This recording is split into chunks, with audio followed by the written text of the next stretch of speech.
একদিন এক লোক প্রথমবারের মতো নদীতে মাছ ধরতে গেল। অনেক খুঁজে সে একটা পিরানহা ধরলো। মাছটা দেখে সে খুবই খুশি হলো। সে তার স্ত্রীকে বলল, ছবি তোলো, আমি এমন পোজ দিব যেন আমি মাছটা পোজ দিতে গিয়ে হঠাৎ তার হাত থেকে মাছটা পিছলে যায় আর সেই পিরানহাটা সোজা গলায় গিয়ে ভিতরে ঢুকে যায়। সঙ্গে সঙ্গে লোকটি চিৎকার করতে শুরু করে। সে ব্যথায় প্রচন্ড কষ্ট পাচ্ছিল, নিঃশ্বাস নিতে পারছিল না।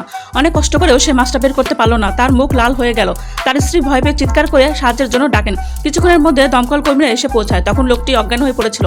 প্যারামেডিকটা পরীক্ষা করে দেখে তার শ্বাসনালী পুরোপুরি বন্ধ হয়ে গেছে। তার স্ত্রী তাড়াতাড়ি শ্বাস প্রশ্বাসের ব্যাগ নিয়ে এসে চেষ্টা করলেন গলা পরিষ্কার করতে, কিন্তু গলা এতটাই বন্ধ হয়েছিল যে কিছুতেই কাজ হচ্ছিল না। এরপর লোকটির নাড়িও থেমে যায়। এই অবস্থায় ক্যাপ্টেন একটি বিশেষ যন্ত্র বের করেন। উদ্ধারকর্মী সেই যন্ত্রে ক্যামেরা লাগিয়ে লোকটির শ্বাসনালীর ভিতরে ঢোকান। ভেতরে গিয়ে দেখা যায় পিরানহাটি তার গলায় আটকে আছে আর তার সারা শরীর পুরো কাটায় ভরা। খুব সাবধানে ধৈর্য ধরে সঠিক জায়গা খুঁজে মাছটিকে আস্তে আস্তে বাইরে টেনে আনেন। এই দৃশ্য দেখে অনেকেই ঘেন্নায় চোখ ফিরিয়ে নেন। শেষ পর্যন্ত মাছটি গলা থেকে বেরিয়ে এলে লোকটি আবার শ্বাস নিতে পারে, সে বেঁচে যায়। তবে এত কিছুর পরেও সে রাগ করে তার স্ত্রীর সাথে ঝগড়া শুরু করে। এই অদ্ভুত ঘটনা দেখে দমকল কর্মীরাও অবাক হয়ে হেসে ফেলেন। সত্যি এমন ঘটনার কথা গল্পেও ভাবা যায় না।